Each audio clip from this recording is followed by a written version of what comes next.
I shall. Looks like we're all, I think we're all assembled.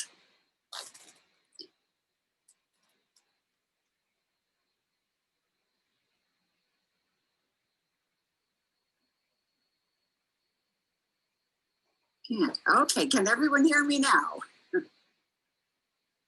Yes, okay. Nothing like a little something for the blood sugar to rise. Huh?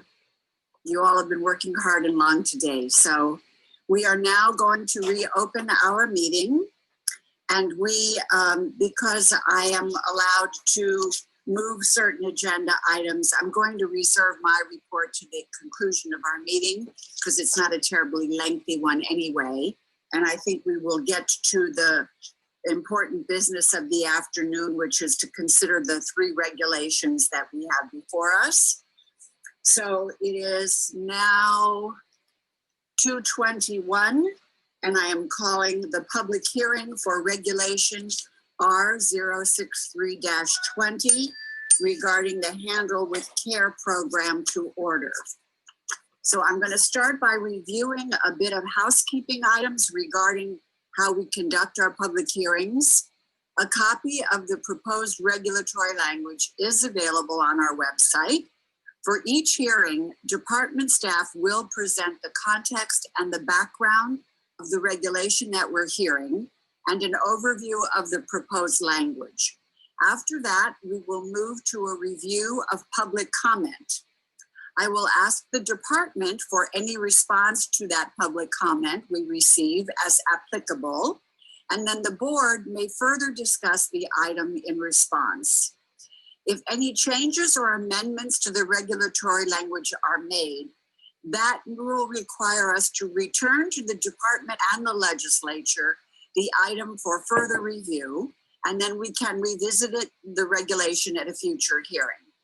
If we agree on the proposed language as it is presented, we can call for a vote to approve the regulation, at which time it moves forward to the Legislative Commission for review. So, with that mouthful, I will invite Director Christy McGill and Amber Reed from the Office for a Safe and Respectful Learning Environment to present on a regulation regarding the Handle with Care program. Please proceed when you are ready.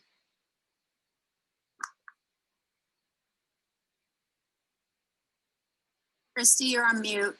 Yes, sorry, thank you. Good afternoon. For the record, my name is Christy McGill. I'm the Director of the Office of Safe and Respectful Learning.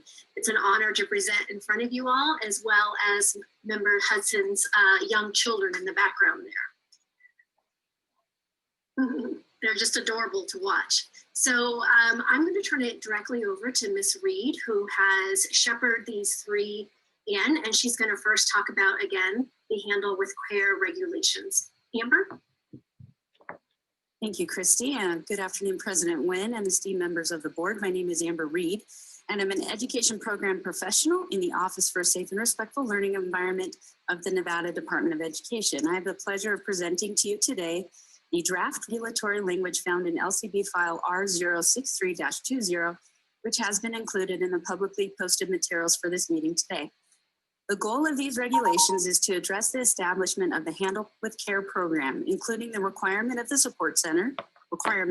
the support center, security of the information provided in all Handle with Care notifications, and the training elements necessary to implement the program by audience. The requirement for these regulations was established by the successful passage of Senate Bill 80, which was sponsored by the Senate Committee on Education during the 2019 session of the Nevada Legislature. Senate Bill 80 established the Handle with Care program, which requires law enforcement personnel to submit a notification when a child is exposed to a traumatic event. Senate Bill 80 was approved unanimously by the State Senate on May 31st, 2019, to a traumatic event, and approved unanimously by the State Assembly on June 3rd, 2019. It was signed into law by Governor Sisolak on June 12th, 2019. I will now take you through each section of the draft regulatory language. Section 1 creates requirements for the support center that is used for the Handle with Care program, including a detailed security plan, as well as a method for providing the information contained in the notification to the multidisciplinary team required at equal by NRS 388.14553. Apologies.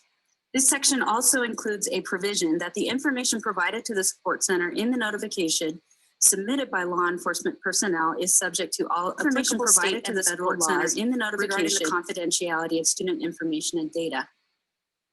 Section 2 outlines the required components of the training required regarding the Handle with Care program, including information regarding events other than those listed in the statute that may warrant a Handle with Care notification, and information about traumatic events that are prevalent in the county in which public school is located.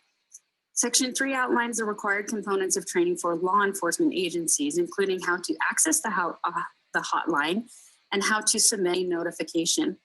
Section 4 finally outlines the required components of training for boards of trustees, governing bodies of charter schools, members of the multidisciplinary teams of schools, and other entities as determined by the director of the Office for Safe and Respectful Learning Environment in the Department of Education. The required components of the training provided to these groups include the following 4 main areas. General information on the Handle with Care program, including what information is required to be included in the notification submitted by law enforcement personnel. Number 2, information on how to respond to a Handle with Care notification. Number 3, information on best practices for responding to trauma. And number 4, the use of a multi-tiered system of supports or MTSS framework to collaborate with staff, families, pupils, and other persons as appropriate, pursuant to NRS 388.885. In closing, I will note that the department successfully launched the Handle with Care program on January 1st, 2020, as required by NRS 388.14538. All local education agencies in the state, with the exception of Washoe County School District, utilize the same support center that was established for the state's Safe Voice program. NRS 388.14538 does allow for a school district to designate a similar program for use outside of the support center that was established for the Safe Voice program. To date, and not including the number of Handle with Care notifications that are received by Washoe County School District, since the initial launch of the Handle with Care program on January 1st of this year, we have received a total of 746 notifications from our law enforcement partners in communities across the state. Each of those notifications is then sent to the multidisciplinary team at the school where the student attends, so that our educators are prepared to provide supports as needed. Thank you.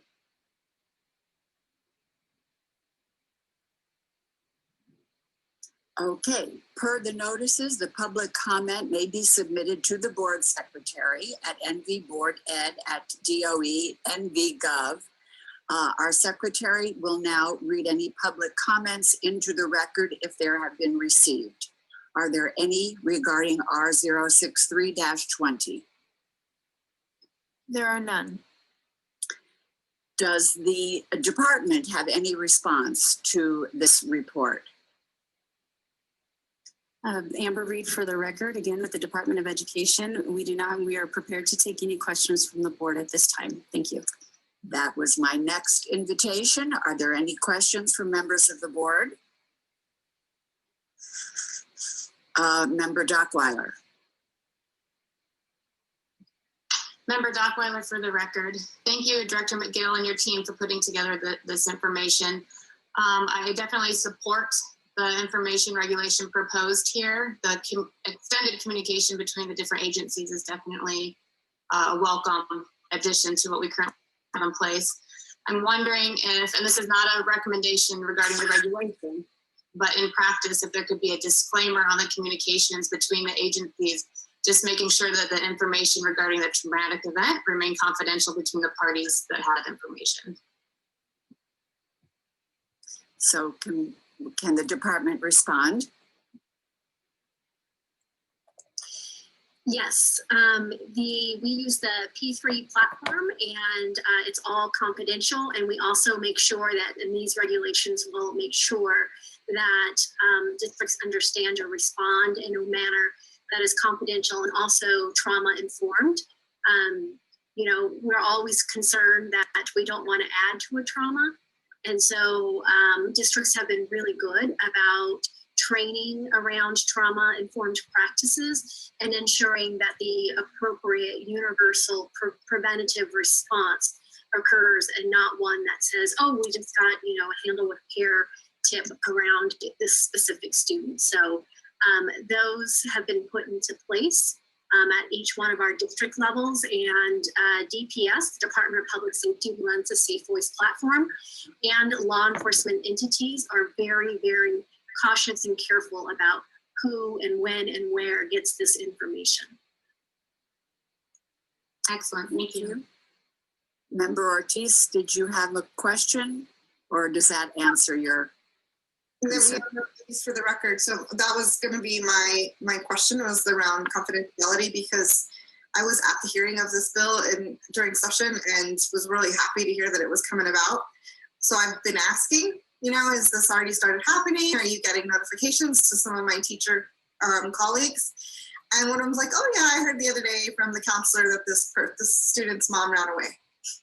And I'm like, no, you shouldn't have heard that. So I'm super concerned because as we are all aware, we all have our own implicit bias, and I'm concerned that teachers will potentially treat a child differently because of knowing the situation. So if we could just emphasize that, that would be super helpful.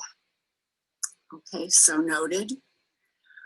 All right, if there are no other comments or questions, I would entertain a motion to approve the proposed language for R063-20.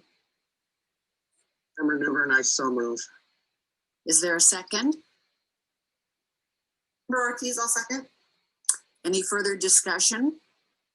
Hearing none, any objections or abstentions? In that case, it passes, and we now will adjourn the public hearing on this item at 2:31 p.m. We now move at 2:32 to call the public hearing for regulation R135-20 regarding crisis, emergency, and suicide response plans to order. Director McGill and Ms. Reed, would you please proceed with those items?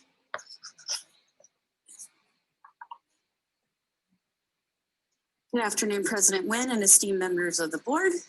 Again, my name is Amber Reed, and I'm an education program professional in the Office for a Safer and Respectful Learning Environment of the Nevada Department of Education.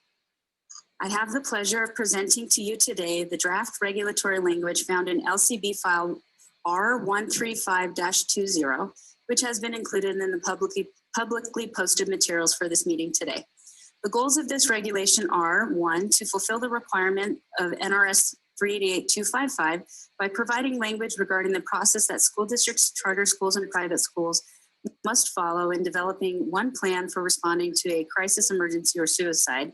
2, to address the mechanisms by which the department provides the required elements of the model plan for the management of a crisis, emergency, or suicide pursuant to NRS 388-253.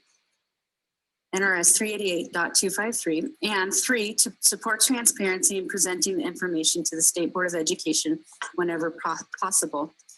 The requirement for these regulations was established by the successful passage of Senate Bill 289 in 2001. It should be noted that while this regulation is overdue, it is also exempt from the Nevada Administrative Code Act pursuant to subsection 5C of NRS 233B.039. Department leadership elected to bring the hearing for this regulation to the State Board of Education in the public's interest and to support transparency of process. As such, this regulation will not require approval by the Legislative Commission, and it will be filed with the Office of the Secretary of State upon completion. I would like to clarify, however, that nothing in this draft regulatory language is of sensitive or confidential nature. If it were, that information would be exempt from the state's open meeting laws pursuant to NRS 388.259. These provisions within Nevada revised statutes similarly require certain information within a school district's, charter schools, or private schools plan for responding to a crisis, emergency, or suicide to remain confidential. I will now take you through each section of the draft regulatory language. Section 1 of this regulation outlines the process by which the department develops and complies with the requirements listed in NRS 388.253 for the model plan for the management of a crisis, emergency, or suicide. The provisions of this section require the department to identify, to the extent possible, a nationally accepted best practice model or framework for each of the topics listed in NRS 388.253. A recent example of this approach can be found in the department's presentation of updated model plans for the prevention of and response to suicide at the board's January 2020 meeting, which was done for informational purposes only. If no such nationally accepted best practice model can be identified, then the department is required to work with relevant stakeholders to develop an appropriate model or framework to address a specific topic found in NRS 388.253. An example of this approach would be in the response to the requirement found in subsection 2K of NRS 388.253, which was added to NRS by the passage of Assembly Bill 378 in 2019, and which requires the department to include a procedure for responding to a pupil who is determined to be a risk to themselves or others, including the utilization of the state's mobile crisis response teams whenever possible. Section 1 of this regulation also identifies the various stakeholders that are to be included in the development of an appropriate model or framework in the instances where the national best practice model cannot be identified. Those include the state agencies listed in subsection 1 of NRS 388.253, which includes the Division of Emergency Management and other divisions from the Department of Public Safety, as well as governing bodies of school districts and charter schools, educational personnel, parent organizations, and parents and legal guardians. Section 2 of this regulation requires the department to present the models or frameworks developed pursuant to NRS 388.253 to the Nevada Board of Education and to post them on the department's website unless specifically prohibited by the reference statutes in order to safeguard confidential information. To conclude, I will add that the current plans that have been posted to the department's webpage for crisis and emergency response, including the 2 models for suicide pre and prevention mentioned earlier, as well as the guides for the development of school emergency operations plans, all meet the requirements included in this draft regulation language. Thank you. Thank you. I would now open it up to the board secretary to give us any public comments regarding R 135-20. No comments were submitted. Does the department have any response? Since we have no comment, I guess we don't need to have you respond. Any member of the board wish to discuss this item further? Member Dockweiler.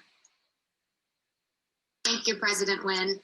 I want to thank the Department of Education and Director McGill's office. I believe some great collaboration went into the formation of the regulations here. And I'm wondering if there's any proposed feedback looping to continue working with organizations such as CCSD, Crisis Response Department, Emergency Management, or Division of Child and Family Services. This is Christy McGill for the record. And yes, actually, we have just formalized an MOU between DCFS, NDE, and participating districts to allow mobile crisis into the Safe Voice platform. So to help really go across the spectrum of school safety. Also, our EPP, Dr. Russo, has met several times with the emergency managers to make sure that this language is aligned. And then also we work with the Department of Emergency Management here at the state. So again, really trying to nest all these plans together so that they're all in sync and everyone's on the same page. And we just really thank the district's emergency managers and school safety professionals on giving us good feedback and details and information around these crisis plans. Very good. Any other comments or questions? Seeing none, I would entertain a motion to approve the language in this regulation. Member Newbern, I move for approval. Is there a second? Member Dockweiler, I second that. Any further discussion? Any opposed or abstentions? Seeing none, this has been approved, and we will close the public hearing at 2:39 p.m. We now move on to the public hearing for R064-20. It is 2:39, and This is regarding social and environmental factors that affect a student's education experience. Director McGill and Ms. Reed, you may resume.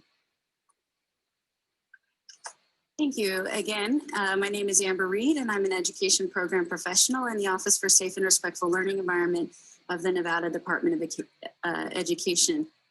I will be presenting to you today the draft regulatory language found in LCB file R064-20, which has been included in the publicly posted materials for this meeting today.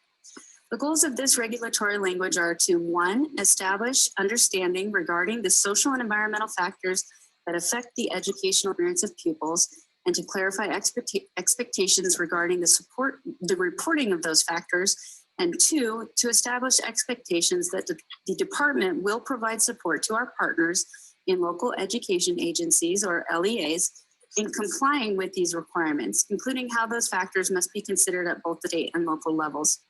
The requirement for these regulations was established by the successful passage of Senate Bill 267, which was sponsored by Senator Pat Spearman during the 80th session of the Nevada legislature in 2019.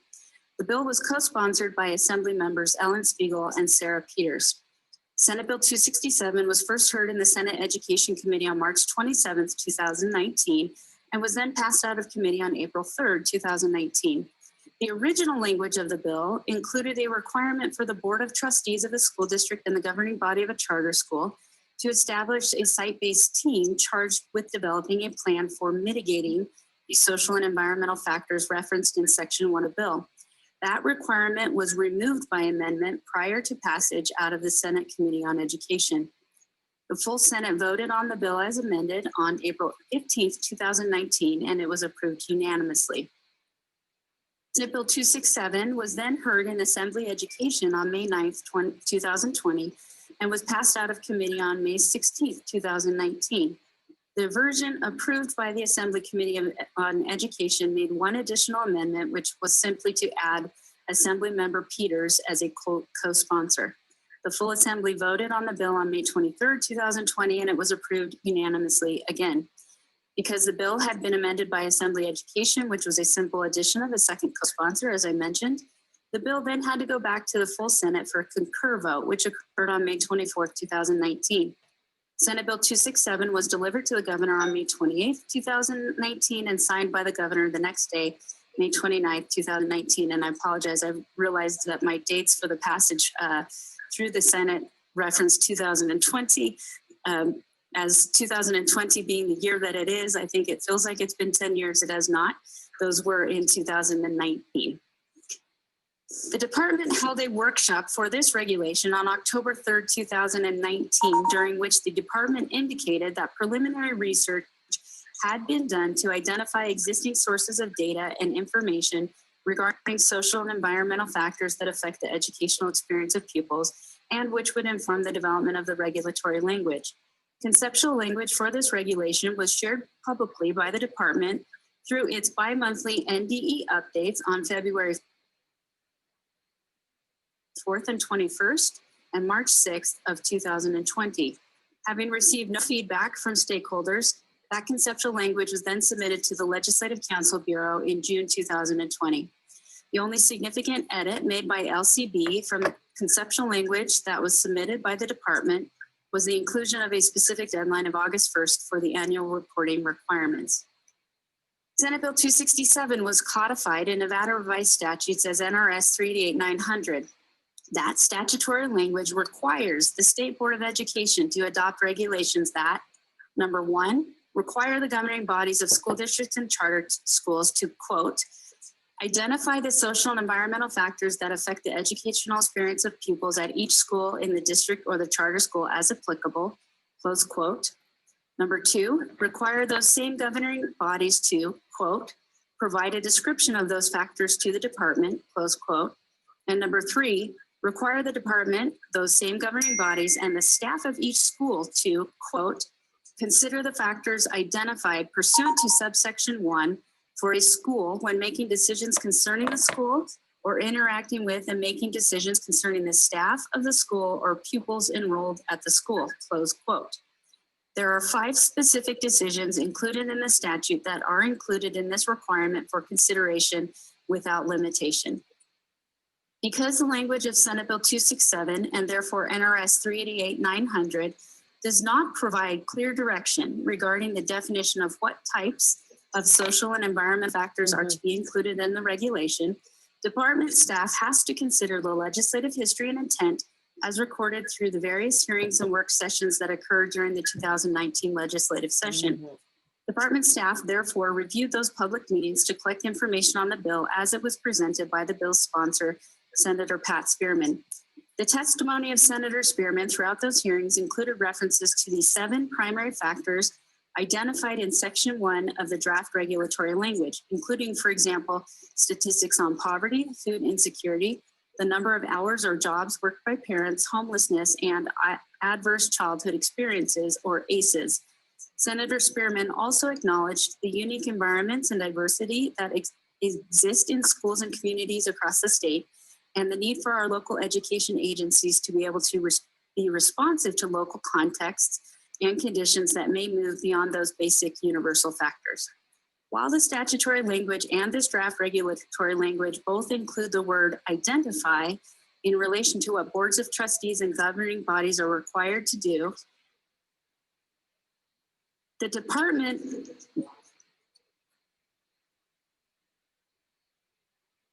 apologies, we have a little technical difficulties. I'll start over. While the statutory language and this draft regulatory language both include the word identify in relation to what boards of trustees and governing bodies are required to do, the department recognized that many of the factors and data points identified in the testimony provided by the bill's sponsor and therefore included in the draft regulatory language move beyond the types of data that our local education agencies are traditionally required to collect or consider. As such, the department included a commitment in the draft regulatory language to, at least annually, provide a list of resources where that data can be found and to post those resources on the department's website. It is not the intent of the department or, based on legislative record, of the bill's sponsor that our LEA partners would have to go out and collect this data on their own. The goal of the regulatory language, while difficult to capture in such formal words and formatting, is to acknowledge that the department will provide necessary resources and information to our LEA partners so that they can easily access and utilize existing data sources in order to be compliant with the requirements of NRS 38900. The testimony provided during this hearing by the department creates a public record of that intent. With that history in mind, I will now walk us through the 4 sections of this draft regulatory language. Section 1 provides a list of the key social and environmental factors identified during the legislative process and as supported by current literature from the field regarding exposure to trauma and nationally recognized risk factors. The factors that are explicitly defined and described are housing security, food security, employment, affordable transportation, access to healthcare, crime and violence rates, and exposure to trauma. In addition, there is a recognition for a need to be able to account for local variations or contexts that may apply in one community and not another, or to be responsive to events that may impact the community. For example, the 1 October shooting in Clark County and the church shooting in Churchill County, while not occurring on school grounds, both impacted those communities deeply and had the potential to carry forward that impact into the realms of the schools in those communities. This provision allows for our district and charter partners to include any additional considerations which they determine to be relevant. Section 2 clarifies the mechanism by which boards of trustees and governing bodies of charter schools are to use to provide a description of those factors to the department as required in subsection 1 of NRS 38900. Department leadership has prioritized the goal of streamlining the data collection and subsequent reporting that our LEA partners are required to provide to the state and anticipates including these factors in that streamlined process. For example, through the potential inclusion of these factors in the comprehensive needs assessment template and process that is currently under revision by the department in partnership with various stakeholder groups. Section 3 formalizes in Nevada Administrative Code the commitment on the part of the department to join with our LEA partners in complying with the provisions of NRS 38900 by placing a requirement on the department to provide on at least an annual basis a list of resources for accessing data provided by nationally accepted measures and factors outlined in Section 1.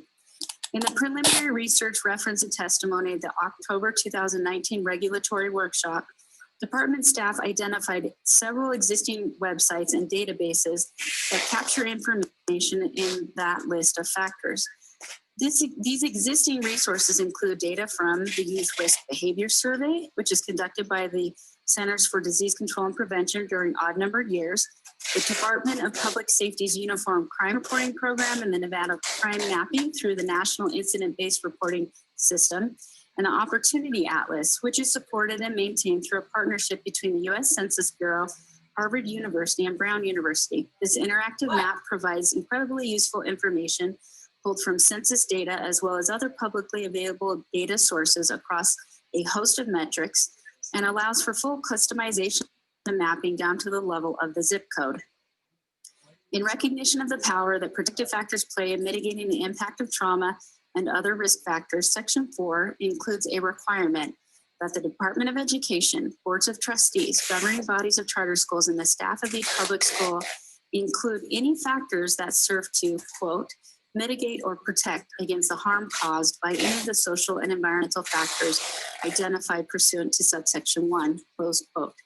This inclusion allows for a strengths-based perspective in the consideration of the decisions required by subsection 2 of NRS 38900.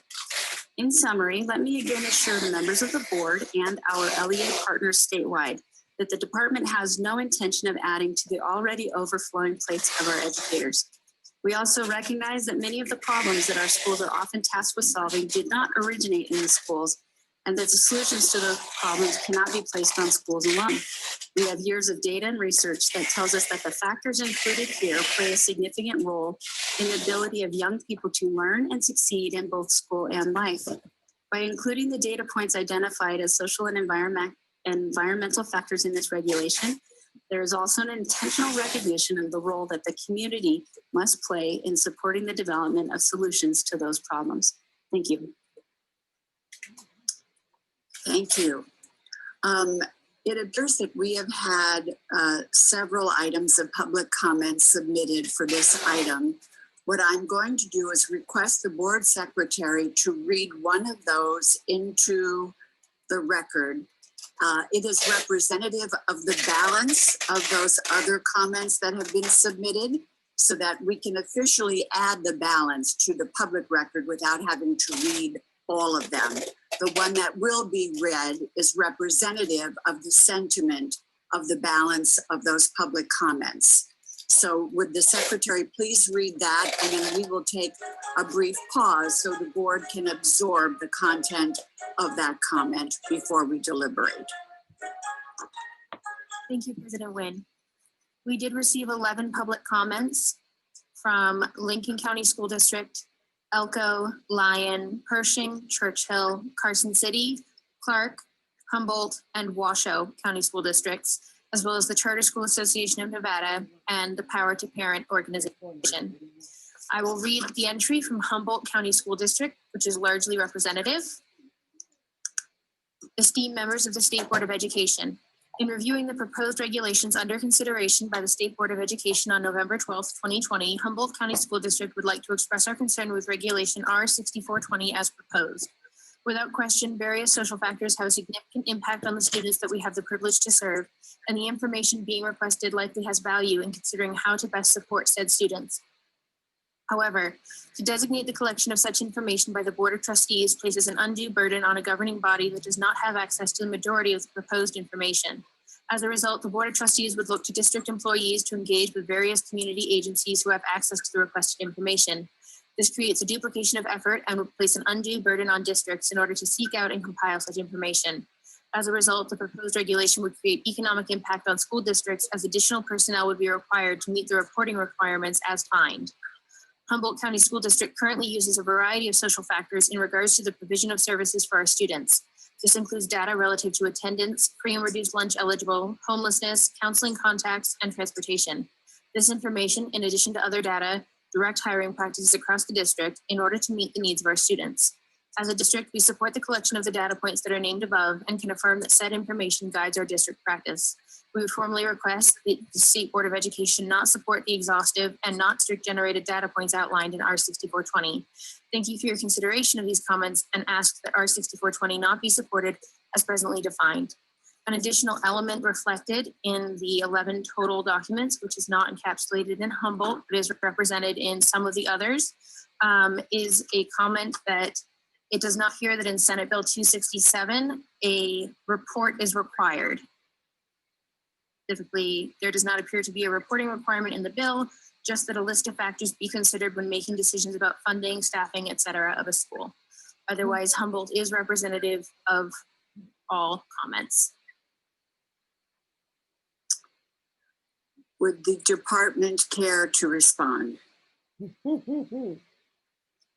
Thank you. For the record, this is Christy McGill from the Office of Safe and Respectful Learning. And just want to pause and thank the districts for their contributions. I think that back and forth will help us create stronger and more clear regulations as we move forward. We also heard loud and clear about the duplication of effort. So one of the ideas that we would like to explore and work with districts is to look at embedding some of these into the already school improvement risk assessments that the schools have to do.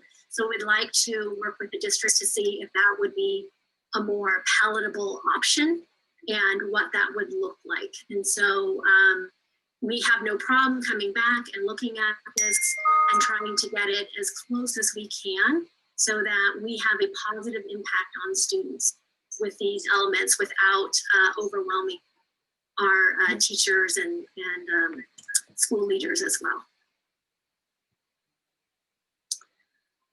Are there any questions, comments? Yes, Member Ortiz. Hi, Member Ortiz for the record. So first comments, I'm gonna express my kind of two sides of the coin here. Number one, I'm anxious to have this data because we always say anecdotally, you know, that schools are focused on solving the problem of the entire community around them. And this would give us a better quantitative gauge as to what those issues are and what the school is trying to address. However, on the flip side, I'm super annoyed and disappointed yet again in our legislature putting forth bills that are unfunded mandates and forcing school districts to put more administrative burden on their staff without any dollars to cover those costs. You, frankly, as a data junkie, right? If you're going to ask for this type of information, you should be funding for those a significant number of data analysts or data scientists to be able to gather that information in a quality manner, right? Not just anecdotal information. So I also am a little concerned, and I know that we will be keeping a close eye on this, that this data could be misused potentially as an excuse for schools also not achieving their goals. So we'll have to just be careful about how the data is used when it does come forth from the school districts. Yes, Member Workman. Thank you, President Nguyen. Grateful for your comments, Member Ortiz, and certainly Director McGill. Happy to hear that the department's open to further discussion about this item. I've been authorized to speak on behalf of NAS, which is all the superintendents in the state. And there is great concern around this regulation as written, mostly around the reporting element of it, as that was not clear in the bill itself that was passed. Yes. All school districts and the charter schools are required to submit fiscal notes on any of the BDRs that come into, you know, from our legislature. And all of the school districts, since there was not this reporting element, we were just supposed to consider these items did not provide fiscal note to the legislature. And as this regulation is written, it would require a fiscal note. It would require more staff to collect, disseminate, and analyze and produce the reports that are being required by this regulation. So on behalf of NAS, we would respectfully request that we continue to work with the department in how we can align this regulation to the bill that was passed and make it so that the data, per Member Ortiz's comment, is usable, but is not such that it will cause harm to our students. And so that is the request that I would have. Thank you. Member Newbern. Member Newbern, for the record, I wasn't entirely clear on the department's response. It sounded like they were withdrawing this item from consideration. Is that correct? This is Kristen McGill for the record. I believe that with this many districts bringing up legitimate concerns, that we should examine the language again together and bring it back to you all. And hopefully we can all get closer onto the same page. We may still have some push-pulling to do, but I think with this many districts having key concerns, we haven't hit that sweet spot yet and are asking for additional time to work on the language so that we really produce the best product possible. That appears to be the consensus of the group as well. And Member Dockweiler, unless you disagree, I think we all would be more comfortable sending this back to be reworked. Okay. Is there any member that would be opposed to that direction? Okay, so then that is what we're going to do with our review of R064-20. And I will then adjourn this public hearing on this matter at 3:01. Thank you for your attention on that. Before we go, I am going to save my report to the bitter end. So let's go to 19 for future agenda items. And I sure hope we don't have a lot of future agenda items. This was a good mouthful today, but heaven knows we're going to have an awful lot to consider going forward. So in the barrage of things that we're going to be dealing with, what is the desire to focus in on and have specific attention paid in our future meetings? Anyone like to? Yes, Member Ortiz. Member Ortiz, for the record. So at one point in our meeting today, Member Hudson brought up a concern from a teacher's perspective of how the formative assessments that we're giving students during this pandemic and distance learning might impact teachers' evaluations and negatively impact them in that way. And so I'd like to discuss if there are any options for us this year to take that into consideration when we're discussing NEPF. Okay, so noted. I think this whole notion, and I've spoken offline to the superintendent about assessments and accountability this year, are definitely going to be of concern to all of us. And clearly we can't measure a lot of things in the way we've been measuring it before. So that might be a topic that could be kind of a large one that involves a bunch of those kinds of concerns that we have. So yeah, I think any way we could eliminate stress from our teachers and our students during this year would be ideal. I agree. Any other items? And you can always call after our meetings to advance something that you'd like to have addressed. Okay, then I will, before we have our final public comment for today, I would just like to conclude by saying, I know you covered this topic earlier, but I really want you to understand the yeoman's job that was done in our state in connecting our kids. That I, in my travels around and my exposure to other states and communities, I don't know of another state that went to the extreme that Nevada did to connect all of our children to the internet and to get them devices. And I'm pleased to say that we are only a few weeks away from officially terminating our Connecting Kids Nevada program, although there will be remnants of it that will continue on as they address the children's technical needs, which we heard a lot of today. But I have to say, in all the years that we've all been working on education things, it was very enlightening to see how all of the districts coalesced into this effort. And at the beginning, everybody was really kind of frightened, concerned, confused, not sure what this was all about, what they were going to be called upon to do. But under the auspices of the task force and the leadership, I must say, of Puna Mather, who runs my foundation, so I would have to qualify that connection. She was a general in getting thousands of kids connected.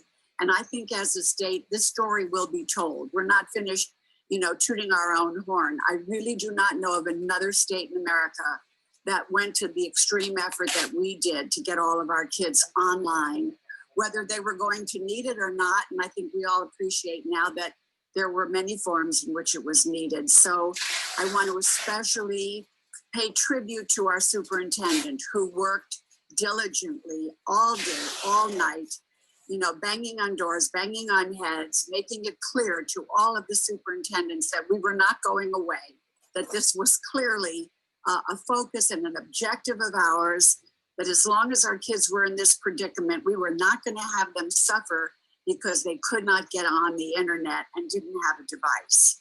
So to everybody that participated, and there will be kudos going out formally later, I want you to know this was an effort that the superintendent championed and had her whole department push with their weight. And I'm very proud of our state for doing that. I don't think anybody else comes close to doing what we did. And actually, the only little issue going forward that will relate to that is that now we've discovered that truancy is an issue for our children. And we heard from one of the kids how easy it is to turn off the device and to go be preoccupied.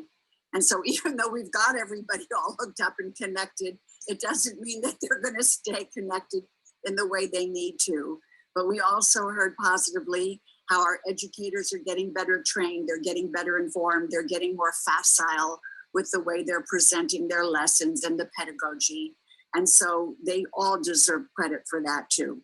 So we're all in this together. And I think that between the spring, which was such a dismal thing, and the ability to pull it all together and try to get at least on some footing of some kind, that Nevada made a very valiant effort. And I have great optimism that we'll continue to do that. So that is the conclusion of mine. At our next meeting, we will acknowledge many members of our department that are retiring and moving to greener pastures that have served us so well for many years. But I didn't want to leave that as an afterthought at the end of a long day. So we're going to revisit that at our next meeting at the beginning when we're fresh and they get their full due and credit for work that they've done. So that closes agenda item number 19. We will go to 20 for final public comment. Is there any public comment to be shared at this time? There is. Okay. The first public comment is submitted by Malcolm Gillard. Dear members of the Nevada State Board of Education, I'm in my 19th year as an educator in Clark County Public Schools. I have taught gifted and talented education, GATE, for the majority of my career. A portion of my time is spent identifying students with gifted characteristics. GATE specialists often rely on teacher recommendations, student academic achievement, and test scores. I am concerned about the use of normative reference testing, such as the measurement of academic progress, MAP, tests in our schools. The MAP test is a partial and often flawed indicator of student learning, yet we use it to make a number of decisions about instruction, student academic performance, and enrollment in programs like GATE. We often use MAP test scores to help identify students for the GATE program in the absence of other academic measures as early as the second grade. The problem with this is that some of these young students have no experience with standardized or computer-based assessments, and as a result, the tests do not accurately reflect the readiness of our low-income and students of color who often do not have access to enriching technology programs at home. When students are enrolled in GATE, I work closely with their grade level teacher to build an enriching and challenging curriculum. We have access to student MAP scores, but those scores are often unhelpful in the GATE classroom. The scores are reported on what is called a RIT achieving grade level standard. Are reported on what is called a RIT scale. This scale means little to classroom teachers who are trying to ensure that students are achieving grade level standards. We've also found the RIT score to mean little to me about what students know. Sometimes students score well on the MAP test, but in the classroom, they cannot perform the skills the test says they know. In other cases, students are performing well beyond the content measured on the test. I no longer rely on MAP scores. When we do not have a reliable indicator like a test to identify students for GATE or other services, we rely more on teacher recommendations, and research proves that reliance on a single criteria, such as a teacher recommendation, disproportionately disadvantages students of color and low-income students in our schools. This is reflected in the lack of diversity within the GATE program across Clark County public schools. I strongly encourage the board to reconsider the use of the MAP test in our schools. We need a criterion referenced or individualized assessment that is fully aligned to our state academic standards that provides understandable and reliable scores. Sincerely, Malcolm Gillard, EDD. Our last comment is from the Nevada State Education Association. The Nevada State Education Association has been the voice of Nevada educators for over 100 years. Since the early days of the COVID-19 pandemic, NSEA sounded the alarm about the deleterious impact that crisis is having on public education and the state budget. In a letter to the Commission on School Funding in April, we warned the economic impacts of this crisis would be devastating and long-lasting. We wrote, while NSEA believes the school funding plan should be updated to reflect the changing needs of Nevada, it would be completely irresponsible to implement this radical shift during these already turbulent times.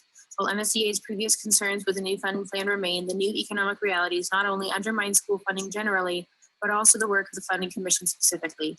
The main charge of the Funding Commission is to model the new funding plan, running alongside the Nevada plan in the current fiscal year, and to make recommendations based on these numbers.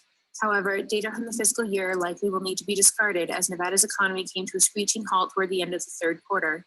Even after stay-at-home orders are lifted and businesses begin to reopen, we know that the economy will take time to return to anything that resembles normal, and that normal may very well resemble the last Nevada recession, end quote. Our concerns proved wholly prescient as numbers modeling at the Funding Commission varied wildly from month to month over the summer, projecting new winners and new losers at 3 consecutive meetings. Meanwhile, Nevada's budget hit a wall, resulting in $165 million in painful cuts to K-12 education, including total elimination of weighted funding for at-risk students and English learners, the very basis for the new funding formula. And with COVID-19 cases hitting record highs this week, the crisis and the related economic impacts are far from over. Before this week's meeting of the Economic Forum, the governor requested 12% reduction proposals from all departments, including NDE, for the next biennium. NSEA maintains it is completely irresponsible to effectuate a radical shift in the state's education funding formula in the middle of a global pandemic, as devastating cuts are being made to our schools. The only responsible course of action for the state is to delay the implementation of SB 543 until after the pandemic, while education stakeholders are able to develop a revenue plan to get us out of the current economic crisis and on our way to optimal funding. To this end, NSEA is again asking the Nevada State Board of Education to take additional leadership in fighting for the resources for our schools and adopt a formal position in support of AJR 1 from the 32nd special session. AJR 1 would amend the Constitution to increase the mining tax from 5% of net proceeds to 7.75% of gross proceeds. This would generate $485 million in new revenue. Included in AJR 1 is a provision that dedicates 25% of revenues that would be spent for educational purposes. While our schools and other vital state services are suffering, we know there is another side of this economic crisis with billionaires amassing significant new wealth. Nevada is the world's 5th largest producer of gold. Large mining companies have been making record profits with gold selling nearly record highs of $1,900 an ounce. Yet the mining industry pays very little in state taxes.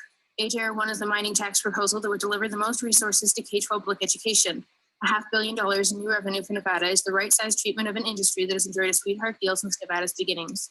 The proposal is also significant enough to move the needle on the chronic underfunding of Nevada schools and other vital services families depend upon.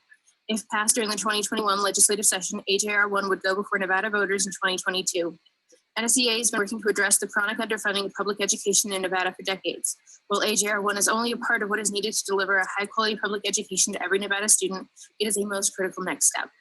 I will do one final check to see if we've had any additional comments submitted since I began reading public comment.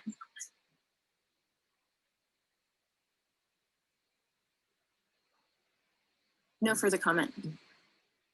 Thank you.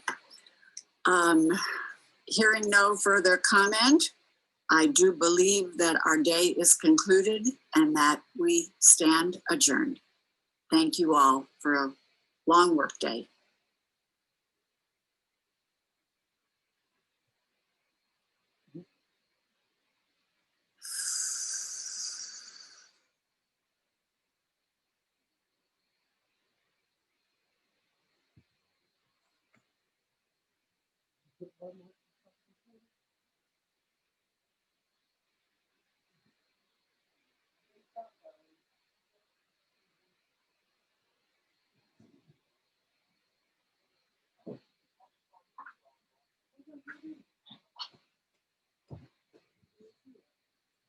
He's at home and